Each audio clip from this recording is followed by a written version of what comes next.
Yeah, I'm not lying. I'm giving away a 7-star Nexus crystal that I got from winning a little challenge in Vancouver. So to enter, you have to be subscribed and you have to like the video. I'm just kind of trusting you on this, but you know, to enter a giveaway, it's like the least you can do, right? It's a 7-star Nexus crystal. Then comment what champ you want for Christmas, and once I see this comment, you will be in the giveaway 100%. And the winner will be announced during part 2 of this narrative showcase. So yeah, pretty hype, man. I'm excited to give this away. Part 2 will come out very soon, probably like on Christmas Day, which will be like awesome, right? But yeah, for this showcase, I'm gonna try something different. I'm gonna narrate like the text part of the video just to try something different and to see like how y'all like it especially. So yeah, but first I had to mention the giveaway. Like I said, very exciting, 7-star Nexus with the new pool, should be crazy good. But it's time for part 1. Let's find a snowman. So Warlock and Sunspot are embarking on a journey. Well, Warlock is embarking on one, but he's dragging his best self-friend Sunspot with him. Sunspot has helped Warlock learn a lot about the Battle Realm, and Warlock has seen a plethora of things throughout his time in the Battle Realm as well. However, he has not seen one thing: a snowman, which, you know, you can just build, but Warlock doesn't really know that yet, so he wants to see one on his own. And this is the perfect season to accomplish his silly little goal. So let's get into fight 1, the dangers around us. This takes place in a snowy place in the Battle Realm, and Warlock is a curious mind, but sometimes his curiosity backfires. Seeing a snowy area ahead, he quickly rushes towards it.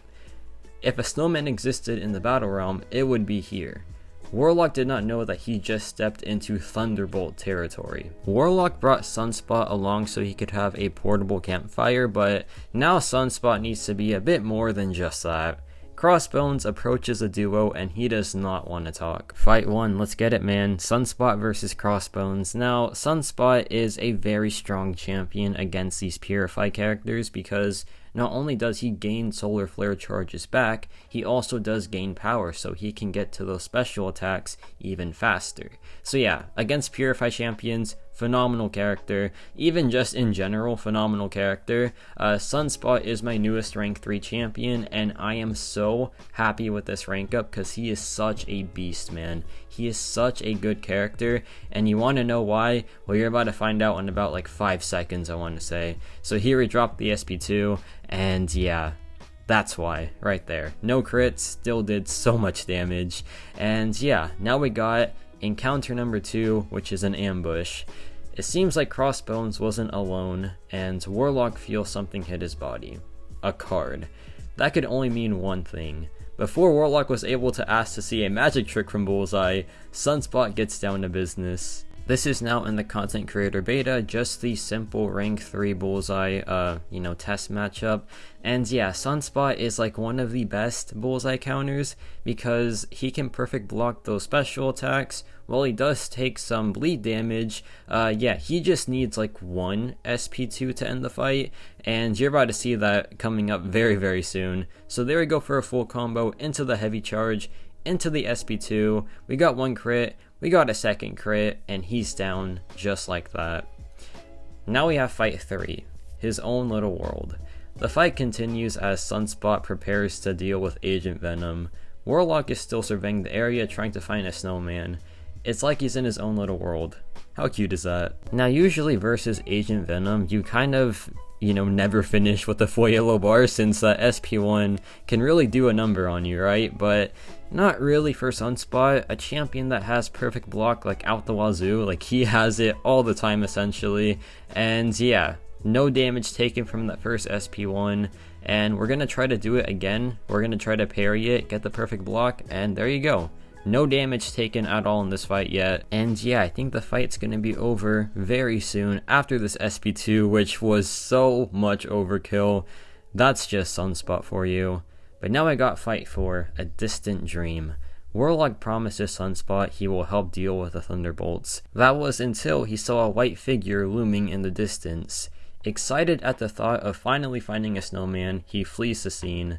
Sunspot sighs as he prepares to take out the Juggernaut. Now this is a node where you have to have debuffs on the opponent to disable the weapon node, and Sunspot has a lot of debuffs because every hit inflicts 1 to like up to 10 incinerates, which is absolutely wild. So yeah, if you need debuffs, this guy is your guy, to be honest. I think like hardly any champion does it better than Sunspot when it comes to just having an onslaught of debuffs, because yeah, he can stack a ton on basic hits, he can stack a ton on the special attack too, and it just never really stops.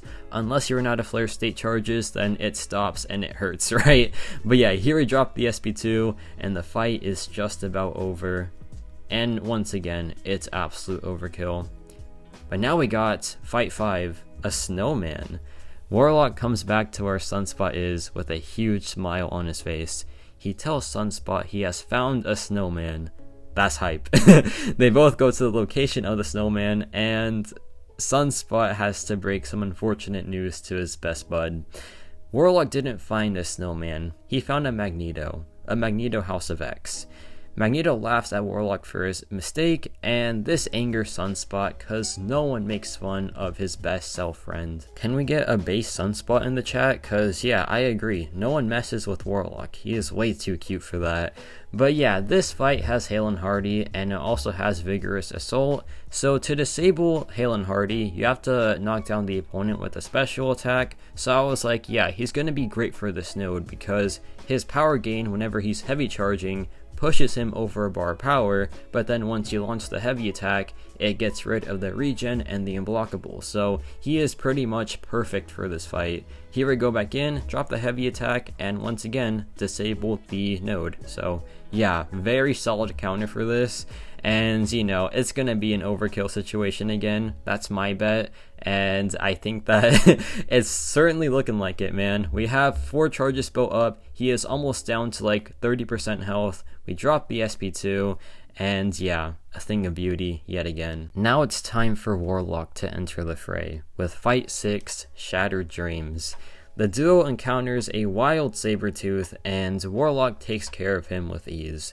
But things don't end there. He asks Sabertooth where he could find a snowman, and he threatens to harm him even more if he doesn't speak up. Sabertooth tells Warlock about a certain traveler that may know of a spot. I love Warlock so much, man. He's such a fun champion to play. Now you'll notice something with the Sabertooth fight here. He is enhanced with powerful, which means he cannot be power drained. So yeah, that takes away Warlock's, you know, flashiness for sure. It does make the fight a bit more annoying because you have to bait out specials, and usually versus Sabertooth you don't have to do that like at all. So yeah, like that does change things a bit, but it's still the same fight with like everything else, since he does have that infection still, and that infection is doing a great job of just neutralizing Sabertooth's usually annoying regen. And yeah, this Sabertooth has a pretty beefy health pool, so it should be a bit of a longer fight, but still not really a challenge for Warlock since, like I said, he is pretty much a hard counter to this fight, and to most mutants, to be honest.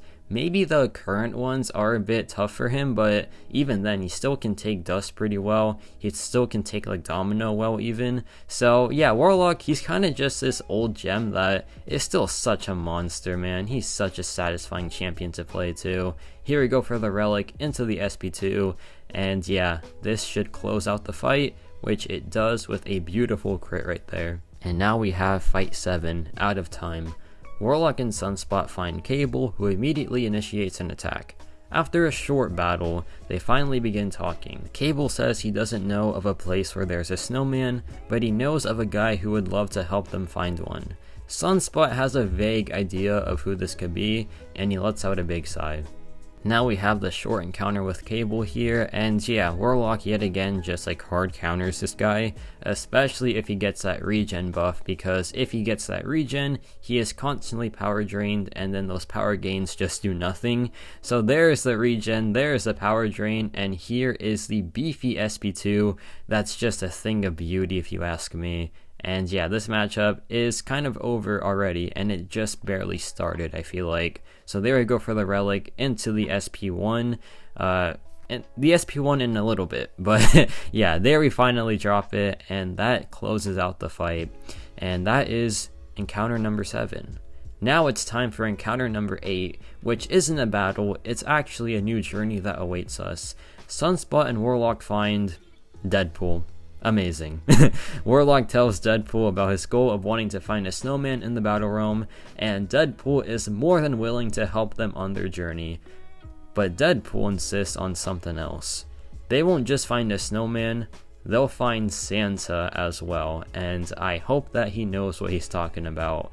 And that's the next part, which is Not So Jolly Santa Claus, coming to you at least before Christmas. If not that, then on Christmas Day.